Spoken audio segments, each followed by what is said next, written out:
Hello class, this is the important topic of this chapter.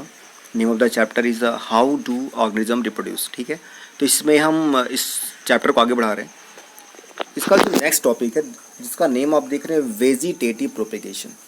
आपके mind में question आएगा कि सर एसेक्सुअल रिप्रोडक्शन आपने पढ़ाया, अब वेजिटेटिव प्रोपेगेशन क्या होता है। देखिए, vegetative propagation is also a part of asexual reproduction, लेकिन थोड़ा सा ये अलग होता है। कैसे अलग होता है? ये जनरली लोअर ऑर्गेनिज्म में मिलेगा, और अगर हम प्लांट की बात करते हैं तो प्लांट में ये फ्लावरिंग प्लांट में मीन्स एंजियोस्पर्मिक प्लांट में जनरली ये हमको देखने को मिलता है। जैसे आप पहली लाइन देखेंगे, there are many plants in which parts like the root, stem and leaves develop into new plants under appropriate condition. हम देखते हैं कि कुछ प्लांट का हम रूट लगाते हैं, उससे एक नया प्लांट बन जाता है। कि किसी के स्टेम से, अगर स्टेम की बात करें जैसे रोज हो गया, स्टेम में क्या हो जाता है आपका, रोज हो सकता है। ठीक है, हम रोज को क्या करते हैं, उसका स्टेम कट करते हैं और उसको हम एक नए प्लांट में डेवलप कर सकते हैं। ठीक है, कुछ में रूट कंडीशन में रूट उसका लेते हैं, पूरा रूट ही लगा देते हैं। जैसे आप इसमें आप रूट में अगर हम बात करें तो रूट में आप मैंगो देख सकते हैं। ठीक है, तो ये चीज़ें वेजिटेटिव प्रोपेगेशन में आ जाती हैं। ठीक है, बोल रहे हैं इसके अलावा क्या होता है, इसके अलावा इसमें आपने लेयरिंग देखा होगा, ग्राफ्टिंग देखा होगा। जैसे शुगर केन, रोजेस, ग्रेप्स, इन सब में भी हम वेजिटेटिव प्रोपेगेशन का यूज करते हैं। जैसे आप देखिए, आपने रोज़ का प्लांट देखा होगा, आप देख सकते हैं कि एक ही रोज़ में कई टाइप के, कई कलर के आपको फ्लावर्स मिल सकते हैं। अगर आप चाहें तो एक ही रोज़ में आप रेड, वाइट, पिंक, जितने भी टाइप के आप चाहते हैं कलर, उसको ग्राफ्ट कर सकते हैं। उस स्टेम कट करके उसमें ला करके ग्राफ्ट कर देंगे, और वो क्या होगा, एक उसी सिंगल प्लांट में ही कई टाइप के आपको फ्लावर देखने को मिल सकते हैं। राइट, इसके अलावा वेजिटेटिव प्रोपेगेशन यूजफुल किस केस में है? ऐसे केस में कि ऐसे प्लांट जो सीड का फॉर्मेशन नहीं कर पाते हैं। सीड का फॉर्मेशन जैसे बनाना हो गया, ऑरेंज हो गया, रोज़ हो गया, जैस्मिन हो गया, इसमें जो है कैपेसिटी ऑफ सीड नहीं होती, इसमें सीड प्रोडक्शन की कैपेसिटी नहीं होती। तो इसमें भी अगर आपको नया प्लांट डेवलप कराना है या नया प्लांट प्रिपेयर करना है, उसके लिए वेजिटेटिव प्रोपेगेशन बेस्ट मेथड होता है। इसमें हम वेजिटेटिव प्रोपेगेशन का यूज करते हैं। एक और इम्पोर्टेंट बात देखते हैं, ये जेनेटिकली सिमिलर होते हैं, मीन्स यहाँ पर क्लोन कंडीशन मिलती है। क्लोन कंडीशन का मतलब क्या है? क्योंकि ये इसका मतलब क्या है, क्लोन हमने बताया था कि एसेक्सुअल रिप्रोडक्शन में आएगा। तो डाउट आपका क्लियर हो सकता है कि वेजिटेटिव प्रोपेगेशन अगर है तो वो सेक्सुअल रिप्रोडक्शन में नहीं जाएगा, वो एसेक्सुअल रिप्रोडक्शन में होगा। मीन्स वहाँ पर क्लोन कंडीशन मिलेगी, वो just similar to their parents, means कोई भी बहुत बड़ा चेंज नहीं मिलेगा। जैसे उसका पेरेंट्स बिहेव कर रहा था, जिस कलर को या जिस तरीके से डेवलप कर रहा था, जो उसका लेंथ थी, हाइट थी, लगभग वैसे ही उसका जो प्रोजनी बनेगा वो भी वैसा ही रहेगा। ये बात आपको क्लियर हुआ? आप यहाँ पर देख रहे हैं एक एग्जाम्पल मिल रहा है, लीफ ऑफ ब्रायोफिल्लम विद बर्ड्स।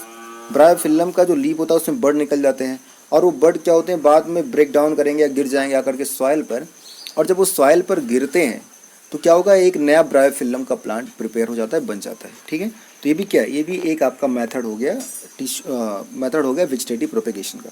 देखिए, यहाँ पर एक बहुत इंपॉर्टेंट पॉइंट आप पढ़ने जा रहे हैं, टिश्यू कल्चर। मुझे लगता है बोर्ड के पॉइंट ऑफ व्यू से बहुत इंपॉर्टेंट है। ऐसा क्यों बोल रहे हैं हम?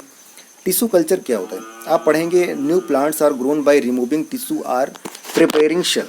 ठीक है, इसमें क्या होता है, जैसे आपने किसी प्लांट का कोई जो उसका एपिकल पार्ट है उसको आपने थोड़ा सा कट कर लिया, उसको किसी छोटे से पार्ट को कट कर लिया। अब उस कट किए हुए पार्ट में बहुत सारी सेल्स होती हैं। आप क्या करते हैं, उसको किसी आर्टिफिशियल मीडियम में रख देते हैं। आपने जब आर्टिफिशियल मीडियम में रखा तो थोड़ा सा वो ग्रो कर जाएगा। उसके बाद जब वो रैपिडली ग्रो कर दिया, उसको आपने किसी दूसरे आर्टिफिशियल सिस्टम में रखेंगे। आर्टिफिशियल सिस्टम का मतलब, मीडियम का मतलब है जहाँ पर उस प्लांट के लिए रिक्वायर्ड जो ग्रोथ के लिए जो रिक्वायर्ड हार्मोन्स है वो सब मिल जाएं, तो वहाँ पर आप उसको रख सकते हैं, रख देते हैं। ठीक है, फिर कुछ टाइम बाद क्या होगा, वो जितने भी वहाँ पर आपने सेल रखा था अलग अलग टेस्ट ट्यूब में, वो क्या हो जाएगा, एक नए प्लांट के तौर पे ग्रो करना शुरू करेगा। और इसी कंडीशन को हम क्या बोलते हैं, टिश्यू कल्चर बोलते हैं। क्या बोलते हैं? टिश्यू कल्चर बोलेंगे।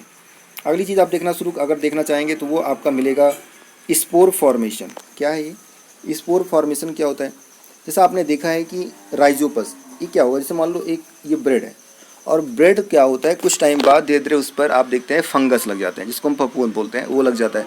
और फफूंद के बाद वो कुछ इस जैसा स्ट्रक्चर उसका बनेगा। और यहाँ पर इसमें होता है क्या, स्पोर होता है। और जब उसको मॉइस्ट कंडीशन मिल गया, दोबारा जब उसको मॉइस्ट कंडीशन मिला, तो ये क्या होगा, अपने आप को यहाँ पर ब्रेक कर लेगा और स्पोर क्या हो जाएंगे, स्पोर जो है spores are covered by thick walls that protect from the until come into contact with another moist surface and can begin to grow। और जब वो moist surface पा जाते हैं तो फिर से वो क्या करते हैं, अपने आप को ग्रो करना शुरू कर देते हैं। ऐसा कंडीशन आपको राइजोपस के केस में मिल सकता है। ठीक है, तो ये चीज़ें आपने देखी अभी तक। और ये सारे चीज़ें जो हैं ये एसेक्सुअल रिप्रोडक्शन का ही एग्जाम्पल हो सकते हैं, या एसेक्सुअल रिप्रोडक्शन में ऐसे एग्जाम्पल आपको देखने को मिलते हैं। ठीक है, इसके अलावा यहाँ पर एक बात समझनी है कि आपको एसेक्सुअल को हमेशा वेजिटेटिव के साथ में ही रखना है। एसेक्सुअल वेजिटेटिव को अलग अलग नहीं पढ़ना है। ये समझना है कि एसेक्सुअल जो वेजिटेटिव रिप्रोडक्शन होता है या प्रोपेगेशन होता है वो जनरली प्लांट में और एंजियोस्पर्मिक प्लांट में ही मिलता है। अब इस तरीके से आपने एसेक्सुअल वाले कंडीशन को क्लियर कर लिया है। हम नेक्स्ट वीडियोज़ में आपको सेक्सुअल रिप्रोडक्शन के बारे में समझाएंगे। ओके।